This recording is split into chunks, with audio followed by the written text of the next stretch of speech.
गिबियावनो बयखौबो बड' निउस इउटुब चेनेलनि गोदान खौराङाव बरायबाय। नोंथांमोननि थाखाय बे समाव माखासे खौरां लाबोदों। भिडिअखौ जोबजासे नायलांनो दाबाव आरो चेनेलाव गोदानब्ला अन्नानै साबस्क्राइब खालामना बेल आइकनआ अलाव होनानै ला आरो भिडिअखौ लाइक कमेन्ट शेयार खालामनो गुरै खावलायबाय। दानिया फैदो दिनैनि खौराङाव। गिबि खौराङाव दङ बिटिसि खुंथायनि आबुं 2 बोसोर खुंथाय समखौ लोब्बा लाखिनानै गोजोननि हानजा सुनाय हाबाफारि बानजायदों।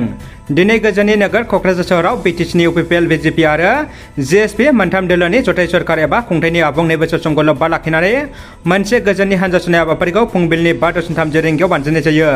हानजा सुनाय हाबाफारियाव बिटिसिनि गाहाय मावफुं सोद्रोमा प्रमद बर' आरो गोबां एमसिएलए आरो दोलोनि गोबां दैदेनगिरि बिबानगिरि बिथांमोना बाहागो लायो।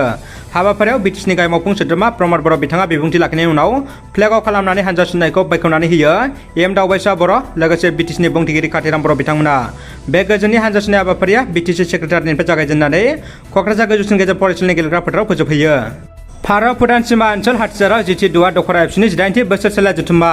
चिरां जिल्ला जिथि दुआ दखरा दुलाराय बर' फरायसा आफाद आरो दादगारि दालाइसा दुलाराय बर' फरायसा आफादनि बानजायनायाव 2 नं खाग्राबारि गेवलां गेलेग्रा फोथाराव खुंगा 18थि बोसोरसेला जथुम्मा आरो 5थि बोसोरसेला जथुम्मा खुंफुंदों।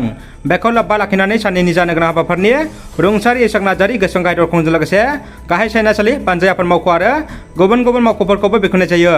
बिदिनो दिनै सेथि सान एबा जागायजेननाय हाबाफारियाव बुलुर आरो काबादि बादायलायनाय जायो।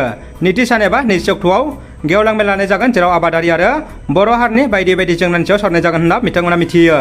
हाग्रामा महिलारि बिपिएफनि सायाव गोख्रों हामला बिटिआर हाग्रा बिफाननि मावफुं सोद्रोमा रन्जित बसुमतारी बिथांनि।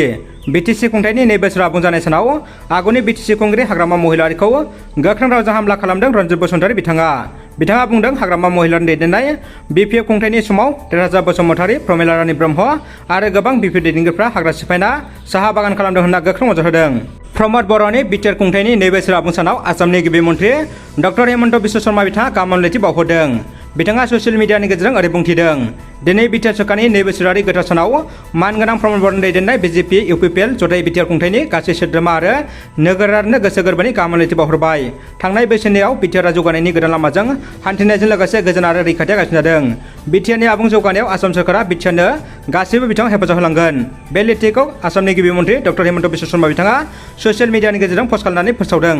मोनसे जोबोद दुखुनि खौरां, राजखान्थि दैदेनगिरिया गावखौ फोजोबस्रांना लादों। आसाम रायजो कंग्रेसनि लोगो आफादगिरिया फासि नांना थैदों। आसाम प्रदेश कंग्रेसनि लोगो आफादगिरि राजु प्रसाद शर्माया गावखौ फोजोबना लानाय खौराङा बयखौबो गोमोहोदों।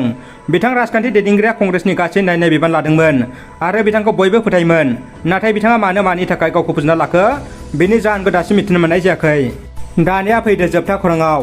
मैखुननि आबादनि गेजेरजों बिटिआर बायदि आबाद गाहाय ओनसोलनि थाखाय रांखान्थियारि बिथिङाव मुलाम्फा जानाय बायदि आबादजों लोगोसे बे मैखुननि आबादखौबो राहा खालामदों बिटिआर सरकारा। रांखान्थियारि गाव गसंथानो हानायनि थांखिजों बिटिआर सरकारा बिटिआरखौ सा सानजा ओनसोलनि मैखुन आबादनि मिरु महरै बानायनो थाखाय थांनाय 2 बोसोराव गोबां मावदिंथिफोर जागायदों होननानै बिटिआर सरकारा ससियेल मिडियानि गेजेरजों फोरमायदों।